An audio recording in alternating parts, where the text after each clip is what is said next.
Olá, aluno querido, dando continuidade ao nosso módulo de fármacos antihipertensivos. Hoje, em nossa videoaula, que antecede a nossa aula presencial, nós conversaremos um pouquinho sobre os fármacos diuréticos e fármacos que modulam o sistema renina-angiotensina-aldosterona. Vocês verão ao longo desta pequena explanação que o enfoque desta aula está relacionado aí com a hipertensão, mas que nos estudos prévios que vocês provavelmente tenham feito sobre o conteúdo, vocês devem ter encontrado também que esses fármacos eles podem ser utilizados para o tratamento de outras enfermidades, outros tipos de doenças cardiovasculares, em especial os diuréticos. Entretanto, o nosso enfoque principal aqui hoje será trabalharmos estes fármacos tendo como objetivo a redução da pressão arterial. Como nós vimos já na nossa primeira aula, a terapêutica da hipertensão, ela envolve diversas classes de medicamentos. E nós trabalharemos esses fármacos no nosso paciente de acordo com o risco que o nosso paciente tem de um evento cardiovascular, né? Então, pacientes que estão no estágio de pré-hipertensão ou ainda que têm um risco baixo, geralmente nós iniciamos aí ou apenas com terapia não farmacológica ou ainda com monoterapia. Entretanto, pacientes com alto risco e em estágios 2 e 3 da hipertensão, nós já podemos associar mais de uma classe de fármacos. Dentre as classes de fármacos antihipertensivos, nós destacamos aqui os fármacos diuréticos, né? E dentro dos fármacos diuréticos, nós temos os diuréticos tiazídicos, diuréticos de alça e poupadores de potássio. Nós temos fármacos que vão bloquear o sistema renina-angiotensina-aldosterona, aquele que vocês bem estudaram lá na fisiologia. Então, nós temos aqui inibidores da enzima conversora de angiotensina, ECA, antagonistas do receptor de angiotensina 2 e antagonistas da aldosterona. Esses, pessoal, são os fármacos que nós estudaremos nesta nossa primeira aula de antihipertensivos. Nós ainda temos as classes de fármacos simpatolíticos, né? Então, fármacos que bloqueiam o sistema nervoso autônomo simpático, e ainda os fármacos vasodilatadores, e aqui muitos deles utilizados aí nas emergências hipertensivas, assuntos das nossas próximas aulas. Bom, pessoal, a escolha desses fármacos, né, a associação dessas classes vai depender, obviamente, da condição do nosso paciente, né? Então, observem comigo nesse esquema, que ele é bastante didático. Aqui nós temos classes de fármacos que são indicados para o tratamento da hipertensão, né? E aqui nessa coluna à esquerda, nós temos a doença concomitante à hipertensão. Então, aqui nós temos um paciente que é hipertenso e tem alto risco de doença coronariana. Neste paciente, nós começaremos com os fármacos diuréticos, podemos associar aqui fármacos beta-bloqueadores, depois, uma terceira classe, inibidores da ECA, e se nós ainda não tivermos um controle adequado da pressão arterial, nós associamos bloqueadores de canal de cálcio. Vejam que aqui nós temos beta-bloqueadores porque esse paciente, ele tem um alto risco de doença coronariana. Mas observem que, se o nosso paciente ele é diabético e hipertenso, a abordagem farmacológica ela já muda. Nós começamos com um fármaco diurético, né?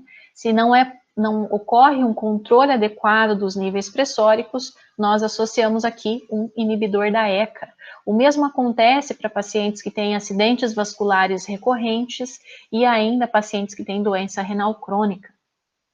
Nessas situações, né, em que nós temos associação de diuréticos e inibidores da ECA, sendo o inibidor da ECA que segunda classe de escolha ou primeira classe ainda em pacientes com doença renal crônica, onde nós não utilizamos os diuréticos, mas quando com ou diuréticos e inibidores da ECA ou apenas com inibidores da ECA, nós não conseguimos controlar ainda os níveis pressóricos, nós associamos aqui uma terceira classe, um terceiro fármaco, que são fármacos que bloqueiam o receptor de angiotensina, os chamados BRAS.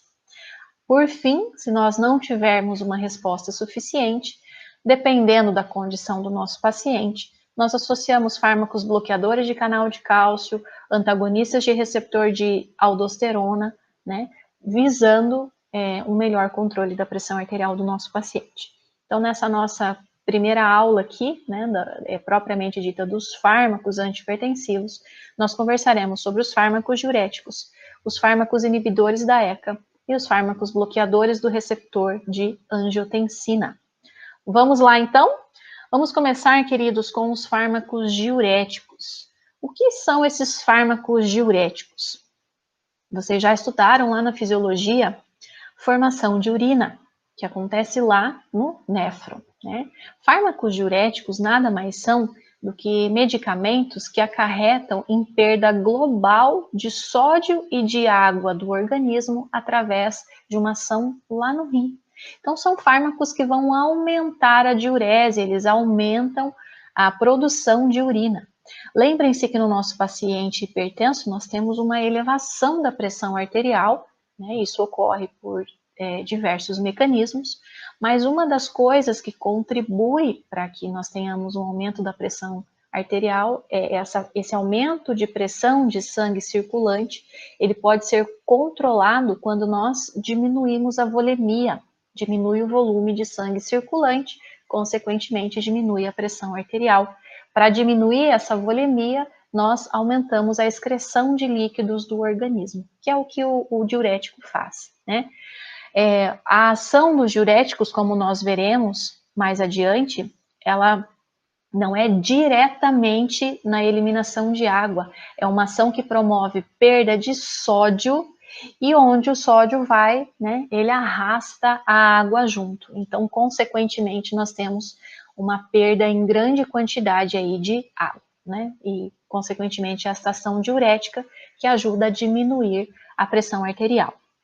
Relembrando aqui brevemente, né, a formação de urina, aqui nós temos o néfron, unidade funcional lá dos nossos rins, nas suas diferentes porções, né, então aqui nós temos cápsula de Bowman, vejam que aqui nós temos um emaranhado de vasos sanguíneos, uma alta taxa de filtração glomerular.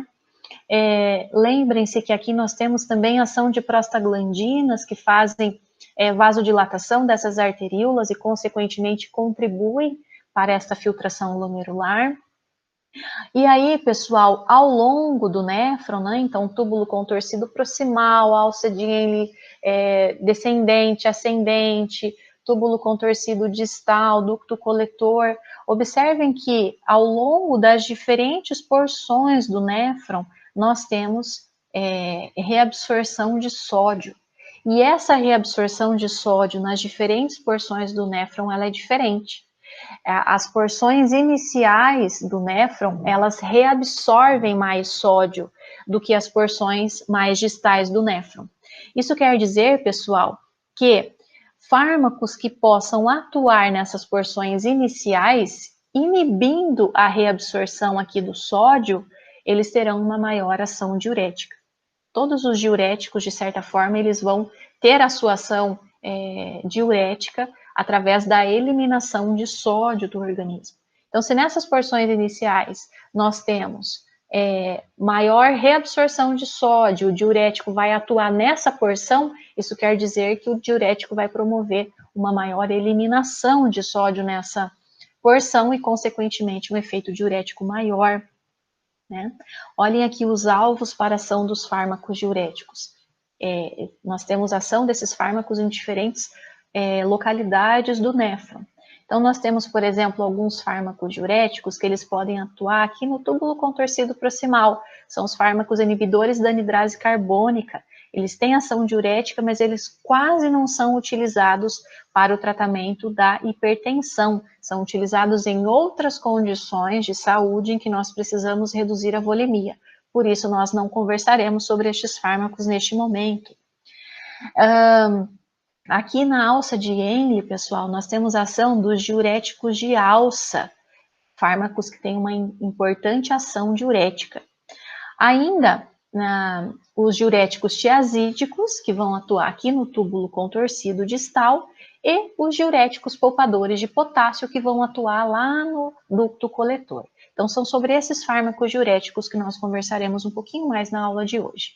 Começando pelos diuréticos de alça, pessoal, aqui nós temos um esquema para mostrar para vocês tanto o mecanismo de ação destes fármacos, mas para que vocês já comecem a entender os efeitos adversos que são promovidos por este tratamento.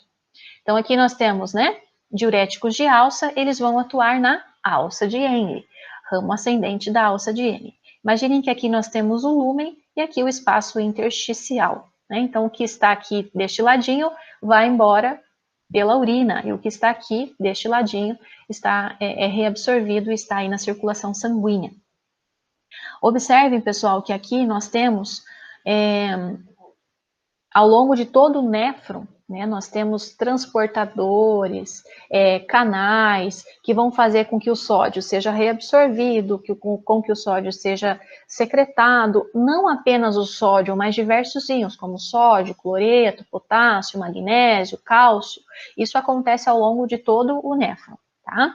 Então, observem que aqui, no ramo ascendente da alça de Henle, nós temos aqui um transportador, né? Absorve uma molécula de sódio, 2 moléculas de cloreto e uma molécula de potássio. Esse potássio que imediatamente ele é aqui reabsorvido do lúmen, ele já é secretado novamente para o lúmen, para ser eliminado do organismo, através de um transportador de potássio. O que eu quero chamar a atenção de vocês aqui, pessoal? Vejam que aqui nós estamos absorvendo uma molécula de sódio, através desse mecanismo, né? Nós temos uma molécula de sódio e 2 moléculas de cloreto. Isso quer dizer que, como o cloreto tem carga negativa, o interior desta célula, ele fica negativo. Vejam aqui embaixo, ó, na partezinha final aqui do desenho.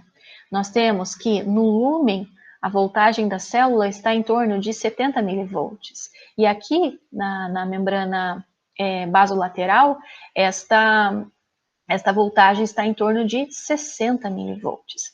Para compensar essa diferença de voltagem, ocorre uma reabsorção paracelular de cálcio e magnésio, visando equilibrar aí, pessoal, essa diferença de voltagem, certo?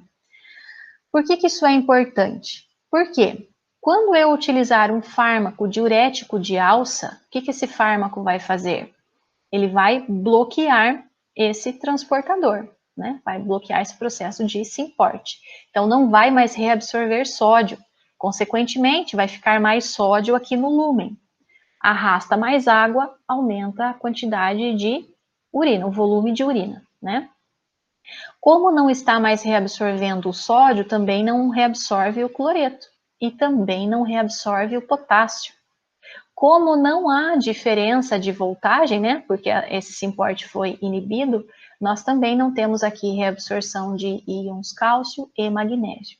Então, observem que esses fármacos diuréticos de alça, ao inibirem esse sistema de Symporte, nós temos uma excreção aumentada de sódio, cloreto, potássio, cálcio e magnésio. Então, pacientes que usam estes fármacos, eles podem ter aí, pessoal, como efeitos adversos, situações relacionadas com a perda dessas substâncias, certo? Quais são os principais representantes aí dos fármacos diuréticos de alça? Lasix, furosemida, né? Lasix é o nome comercial, furosemida é o nome comercial. Nós temos a furosemida em apresentações por via oral, né? E ainda por via parenteral, então via enteral e parenteral. E nós tínhamos também um outro fármaco dessa classe, que era o Burinax, nome comercial, e o princípio ativo bumetanida. Esse fármaco ele foi descontinuado no Brasil em 2019. Tá? Então, hoje o que nós temos aí disponível no arsenal terapêutico da classe dos diuréticos de alça é a furosemida, um fármaco amplamente utilizado. Tanto aqui, né, para a hipertensão, no menor grau, mas esse é um fármaco que, como ele promove uma intensa diurese, porque ele está atuando lá nas porções mais iniciais do néfron, né, então promove uma extensa excreção de sódio, esse é um fármaco que ele é utilizado para situações em que nós precisamos diminuir a volemia do nosso paciente, com intensidade. Então, por exemplo, insuficiência cardíaca, certo, pessoal? Dentre os efeitos adversos aqui, como eu disse para vocês, o uso em doses mais elevadas vai promover uma grave depressão de sódio no organismo, né? Porque ele vai inibir aquele Syn-Forte, excreta uma grande quantidade de sódio do organismo. Consequências nós temos aí, né? Hiponatremia, hipotensão, um colapso circulatório, a hipocalemia, pessoal, né, que é a perda de potássio, ela pode também induzir arritmias cardíacas. Nós temos a hipomagnesemia, porque também não está mais reabsorvendo o magnésio. Prof, mas também não estava reabsorvendo o cálcio, então não vai ter uma hipocalcemia. A hipocalcemia aqui, pessoal, ela é compensada porque o nosso organismo começa a absorver mais cálcio da dieta. Então, aqui a hipocalcemia, ela não é tão importante, mas a hipomagnesemia e a hipocalemia, ou seja, a diminuição de potássio e de magnésio, são importantes, né? Os diuréticos de alça, eles têm ainda como efeito adverso a ocorrência de uma ototoxicidade reversível, especialmente se eles forem administrados por via intravenosa de maneira rápida. Então, esses fármacos eles têm que ser administrados de maneira lenta e não devem ser associados com outros fármacos que também são ototóxicos, como, por exemplo, os aminoglicosídeos, uma classe de fármacos antibacterianos, que a gente tem a potencialização desse risco, tá? Outro efeito aqui dos diuréticos de alça, efeito adverso, é hiperuricemia, um aumento de ácido úrico. Então, vejam que já não seria um fármaco de escolha para o tratamento de hipertensão de pacientes que têm gota, né? A gota é uma doença aí que já está relacionada com o aumento dos níveis de ácido úrico, tá? Ainda pode acontecer hiperglicemia e em menores graus aí, alterações de pele, né? Exantemas de pele, depressão de medula óssea e ainda distúrbios do trato gastrointestinal. Vejam que são fármacos que têm um fármaco que tem um importante efeito diurético, mas que nós temos importantes efeitos adversos também, né? Eles promovem uma natriurese rápida e profunda, importante efeito diurético, reitero isso com vocês, mas eles têm mais efeitos adversos que as outras classes de diuréticos, como os diuréticos tiazídicos, que é a próxima classe que nós conversaremos um pouquinho. Por isso, entre escolher um diurético de alça e um diurético tiazídico, vocês acabarão escolhendo um diurético tiazídico, certo? Vejam que o diurético de alça, ele bloqueia em torno de 20 a 35% da reabsorção de sódio. Por isso que o paciente perde bastante líquido, né? Aumenta bastante a diurese. Tem que cuidar tanto com hipovolemia, que é possível acontecer, queda substancial de pressão arterial, e tem que utilizar com muita cautela quando associar aí com fármacos digitálicos e antiarrítmicos. Isso aqui, pessoal, vocês têm que ter uma atenção especial para praticamente todos os diuréticos, porque vejam que aqui a gente está interferindo também nos níveis de potássio, e o potássio ele é extremamente importante aí para a manutenção de diversas funções cardiovasculares, tá bem? Então tem que cuidar bastante fazendo o monitoramento do paciente para acompanhar os níveis de sódio, de potássio, de magnésio e de cálcio também, certo? Vamos lá então para a nossa segunda classe aqui de diuréticos, que são os diuréticos tiazídicos, né? Aqui nós temos a ação desses fármacos em outro ponto do néfron. Nós estávamos falando de diuréticos de alça, furosemida, que atua lá na alça de Henle. Agora nós estamos falando de diuréticos tiazídicos, que vão atuar aqui no túbulo contorcido distal, porção mais distante do néfron. Aqui, pessoal, nós temos uma excreção menor de sódio. Então, o efeito diurético dos tiazídicos ele é menor do que o efeito diurético dos fármacos que atuam lá, né, dos diuréticos de alça, tá? Mas é um efeito diurético ainda que é bastante importante. Qual é o mecanismo de ação destes fármacos? Queridos, mesma coisa, o lúmen, espaço intersticial, né? Então aqui a membrana basolateral. Observem que aqui nós temos um Syn-Forte, né? Mais um mecanismo de transporte aqui de sódio. Então aqui nós temos a absorção de um íon sódio, a absorção de um íon cloreto. Esse íon cloreto vai ser aqui absorvido por um outro canal para a membrana basolateral. E o sódio, ele é aqui então reabsorvido. E em contrapartida nós temos, né, aqui a troca por um potássio, certo? Essa bomba sódio-potássio aqui. Então reabsorve aqui 3 moléculas de sódio e vem para cá 2 moléculas de potássio, que depois serão eliminadas ali pela urina, certo, pessoal? O que o diurético tiazídico faz? Ele vai bloquear esse transportador, tá? Então, vai diminuir aqui a reabsorção de sódio e também de cloreto, tá bem, pessoal? Principais exemplos de fármacos aqui que nós temos diuréticos tiazídicos. O principal deles é a hidroclorotiazida.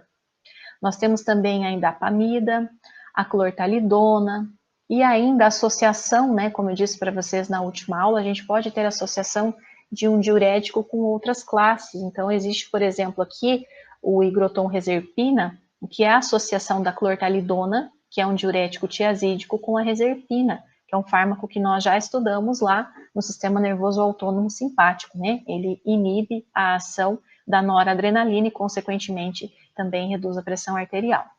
Queridos, se vocês observarem as doses aqui embaixo, elas variam bastante, porque vai depender da condição do paciente de vocês. Então, sempre vão começar com a dose mais baixa, e se não tiver efeito desejado, né, não atingir as metas pressóricas desejadas, aí sim vocês vão aumentando as doses até chegar na dose máxima recomendada para esses fármacos.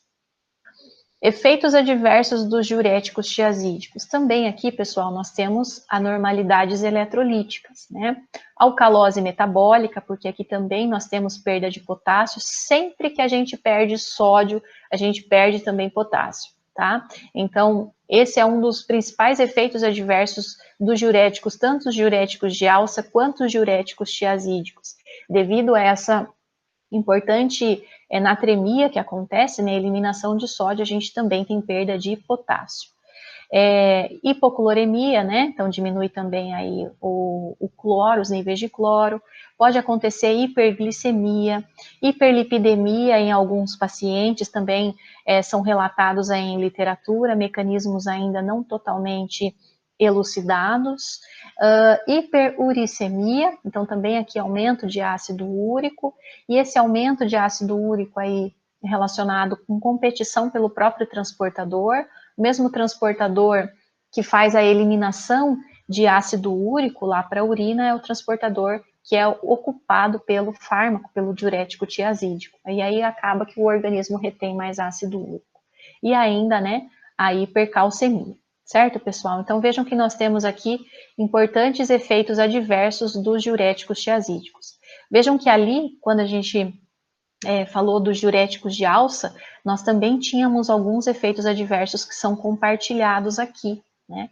Exceto aqui a hipercalcemia. Esse aumento de cálcio que acontece é porque os diuréticos tiazídicos, eles aumentam a absorção de cálcio, favorecem a absorção de cálcio lá no néfron, né? Aqui também por mecanismos mediados aí por paratormônio, certo? Por isso esses fármacos também podem ser utilizados não só pelo seu efeito diurético, mas para alguns pacientes que têm hipocalcemia, mas isso é uma outra situação que nós estudaremos mais adiante aí ao longo do curso. Tá bom, queridos?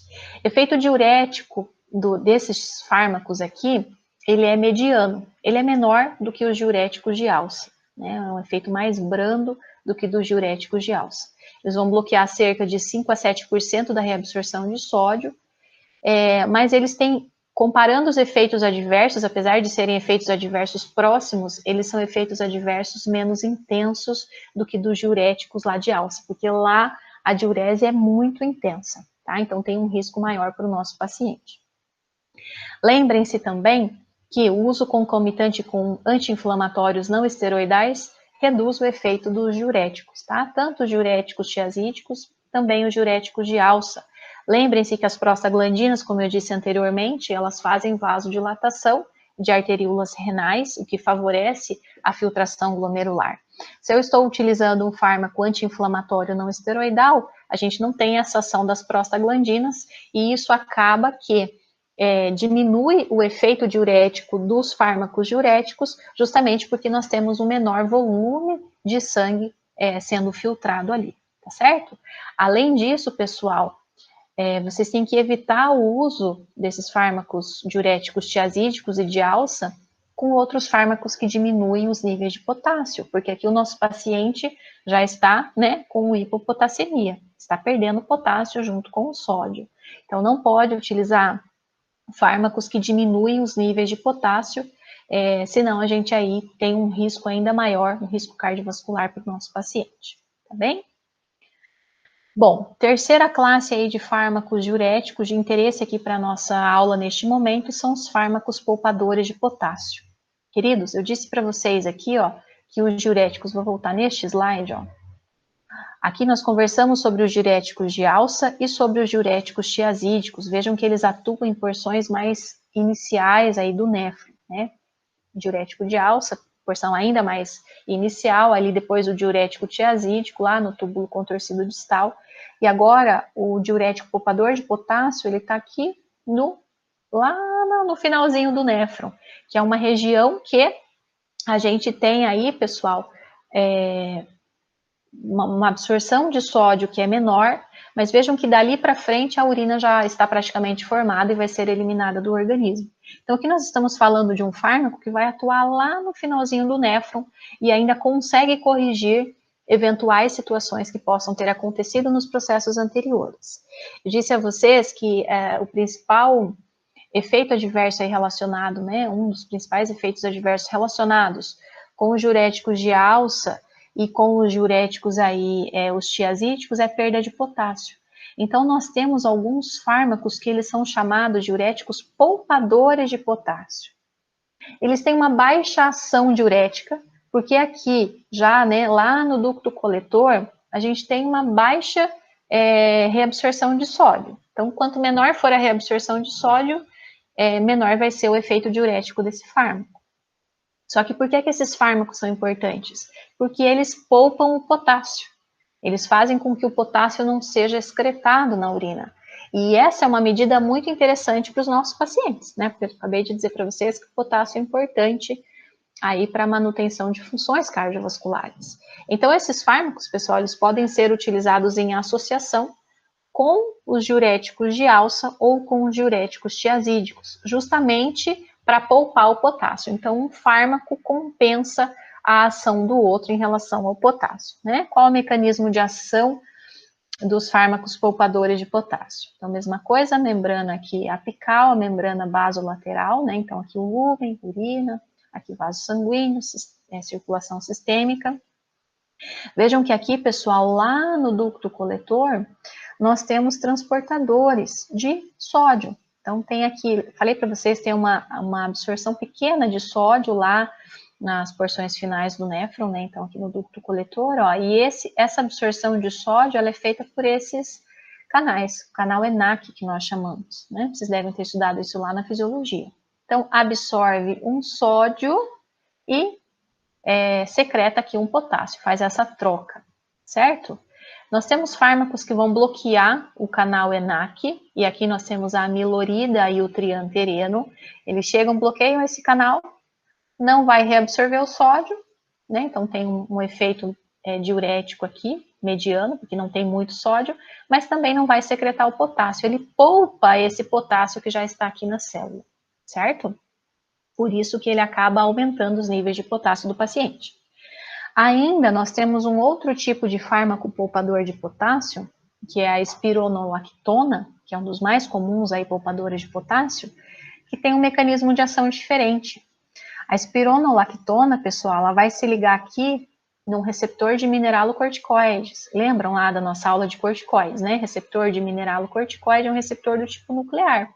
A aldosterona, ela se liga aqui nesse receptor, né, a aldosterona, que vai promover aí reabsorção de sódio. Então vamos pensar primeiro, esqueçam aqui a espironolactona, vamos conversar sobre a aldosterona. A aldosterona, produzida lá no sistema renina, angiotensina aldosterona,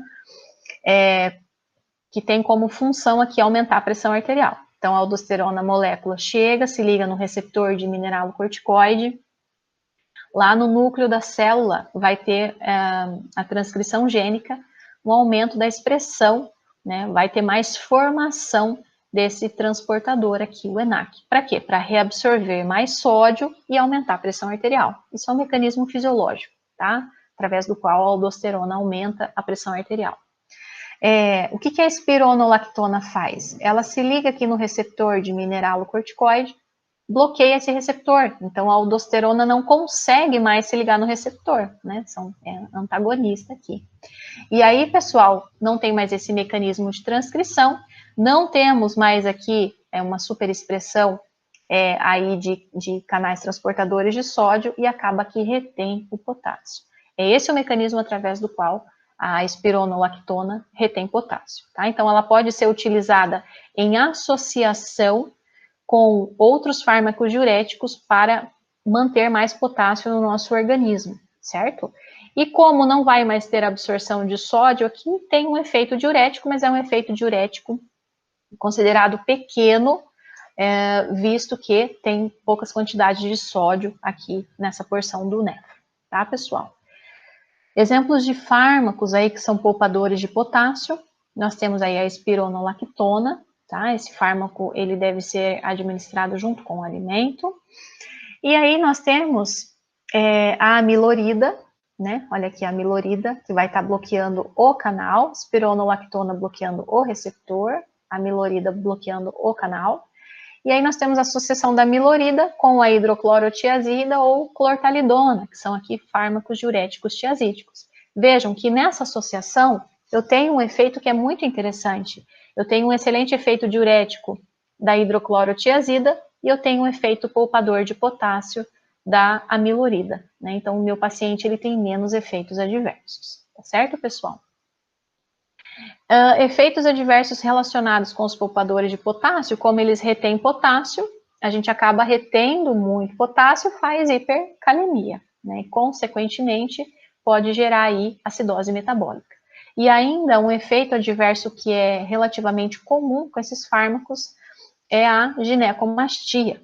E essa ginecomastia, pessoal, ela não é por um efeito estrogênico dos poupadores de potássio, no sentido de, esse fármaco vai ter um efeito estrogênico e vai promover ginecomastia. Nada disso. Os poupadores de potássio, eles competem pelos receptores de androgênio. Então, eles competem pelo receptor da testosterona, né? Então, aí não tem mais tanta ação da testosterona e promove ginecomastia em homens, tá certo? Além disso, pode ocorrer também disfunção sexual pelo mesmo motivo, tá? Então, esse é um efeito adverso que alguns pacientes relatam que pode acontecer, que é motivo para que o médico faça a troca da classe farmacológica, tá bem? Os poupadores de potássio, eles têm um efeito diurético fraco, porque, né, na porção onde eles atuam, nós temos a reabsorção de sódio de 1 a 2%. Então, eles são utilizados primariamente em associação com outros diuréticos, com a finalidade de atenuar ou de corrigir a excreção de potássio, que é induzida pelo fármaco e, consequentemente, desenvolvimento de hipocalemia. Por isso que eles são associados, para corrigir a hipocalemia, tá bom? Se liguem a alguns pontinhos que são muito, muito, muito importantes aqui na terapêutica do nosso paciente quando nós utilizamos os fármacos diuréticos. Prof, posso associar diurético tiazídico ou diurético de alça com poupador de potássio? Pode, querido, pode fazer essa associação que você vai estar aí prevenindo no seu paciente o quadro de hipocalemia. Então, essa associação é muito válida, pode fazer tranquilo. Prof, posso associar diurético tiazídico com diurético de alça? Depende, tá? Aqui entra a palavrinha da farmácia. Vai depender, queridos, porque vejam, aqui, né, nos diuréticos de alça, intenso efeito diurético. Diuréticos tiazídicos, importante efeito diurético, mas nos dois nós temos a depressão de potássio, né? A excreção aumentada de potássio. Associar esses dois fármacos promove no nosso paciente, gera no nosso paciente um risco muito alto de hipocalemia, tá certo? Então, tem algumas situações especiais, pacientes com quadros mais avançados de doenças cardiovasculares, algumas situações relacionadas com insuficiência cardíaca congestiva, que acaba se utilizando esse protocolo, mas é um protocolo que tem que ter muita cautela, que é um protocolo perigoso. Diuréticos devem ser tomados pela manhã para evitar noctúria. Então, você sempre orientará o paciente a tomar o fármaco no horário da manhã, porque ele irá mais vezes ao banheiro. Se o paciente toma o diurético à noite, ele levanta tantas vezes para ir ao banheiro, isso fica uma situação tão incômoda que ele simplesmente para de usar o medicamento. Tá? Então tem que fazer esse tipo de orientação, que é uma orientação simples, mas que é uma orientação que vai ajudar o paciente a continuar aí aderido ao tratamento farmacológico. Diuréticos podem causar hipotensão, especialmente nas primeiras doses, certo? Então, vocês têm que orientar o paciente a levantar-se lentamente, porque às vezes levanta muito rápido, faz hipotensão, né? Especialmente hipotensão aí ortostática. Se o nosso paciente for um paciente idoso, já tem risco de fratura, por exemplo, né? Ou ainda pequenos acidentes domésticos.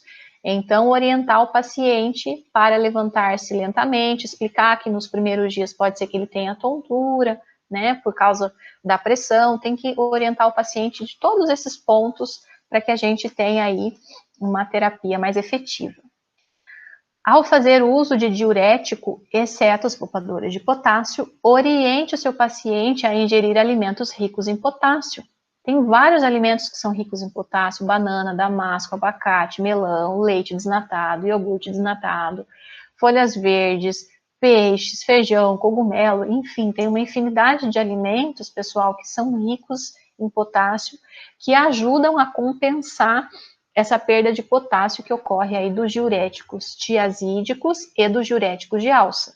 Não vão pedir para o paciente suplementar aí potássio quando vocês estiverem utilizando um poupador de potássio, que aí vocês fazem hipercalemia, que também é um problema, tá bom? Os diuréticos podem causar desequilíbrio eletrolítico. Vejam que a gente tem secreção aí, eliminação, né, de sódio, magnésio, potássio, cloreto. Então, queridos, observem muito bem os pacientes de vocês, especialmente os idosos, nos quais esses efeitos adversos eles podem ser mais evidentes. Então, vocês sempre, né, um paciente que vocês já estarão fazendo acompanhamento de rotina, mas observem sinais de boca seca, sonolência, confusão mental, fraqueza muscular, náusea, né? Então, façam exames regulares para irem acompanhando os níveis aí desses íons, certo?